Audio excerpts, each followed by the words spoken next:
మరో బ్రేకింగ్ లో చూస్తున్నాం. రంగారెడ్డి జిల్లా మంచాల ఎంఆర్ఓ ఆఫీసులో భారీ స్కామ్ బయటపడింది. ఇష్టానుసారంగా క్యాస్ట్ ఇన్కమ్ సర్టిఫికెట్లు జారీ చేస్తూ పెద్ద మొత్తంలో అవినీతికి పాల్పడ్డట్టుగా అధికారులు గుర్తించారు. ఉన్నత చదువుల కోసం, ప్రభుత్వ పథకాల కోసం తప్పుడు దారిలో ఇన్కమ్ సర్టిఫికెట్స్ పొందినట్టుగా గుర్తించారు. అవసరాన్ని బట్టి ఒక్కో సర్టిఫికెట్ కోసం 50,000 నుంచి 1,00,000 వరకు కూడా సొమ్ము చేసుకున్నట్లుగా తెలుస్తోంది. ఎంఆర్ఓ డిజిటల్ సైన్ తో అవినీతికి పాల్పడ్డట్టుగా తెలుస్తోంది. డిస్ట్రిక్ట్ మైనార్టీ ఆఫీసు నుంచి లెటర్ రావడంతో అధికారులు పరిశీలించగా ఈ దొంగల ముఠా భాగోతం కాస్త బయటపడింది.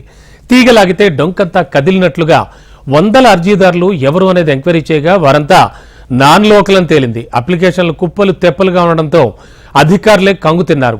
స్కామ్ కు పాల్పడ్డవారు మంచాల తహసీల్దార్ కార్యాలయంలో కంప్యూటర్ ఆపరేటర్ గా పనిచేస్తోన్న సురేష్, అలాగే స్థానిక మీసేవ ద్వారా దరఖాస్తులు చేసిన రవిపై మంచాల పోలీస్ స్టేషన్లో తహసీల్దార్ ఫిర్యాదు చేశారు. నిందితులపై 420, 409 సెక్షన్ల కింద కేసు నమోదు చేసి దర్యాప్తు చేపట్టారు. ఈ స్కామ్ లో ఉన్న మరికొందరు కోసం పోలీసులు గాలిస్తున్నారు. అయితే అధికారులు మాత్రం ఈ విషయం బయటకు పొక్కనీయకుండా గోప్యంగా ఉంచుతున్నారు.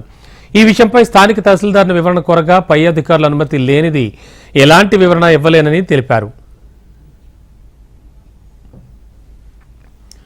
ఇక అనుమానం రాకుండా వేరొక పేరుతో లాగిన్ అయ్యి వేర్వేరు ఫోన్ నంబర్లతో భారీ మొత్తంలో స్కామ్ కు పాల్పడ్డట్టుగా ప్రాథమిక విచారణలో తేలింది. అయితే స్థానికేతరులకు కుల ఆదాయ ధృవీకరణ పత్రాలు జారీ చేయడంపై ఉన్నతాధికారులు ఆగ్రహం వ్యక్తం చేస్తున్నారు.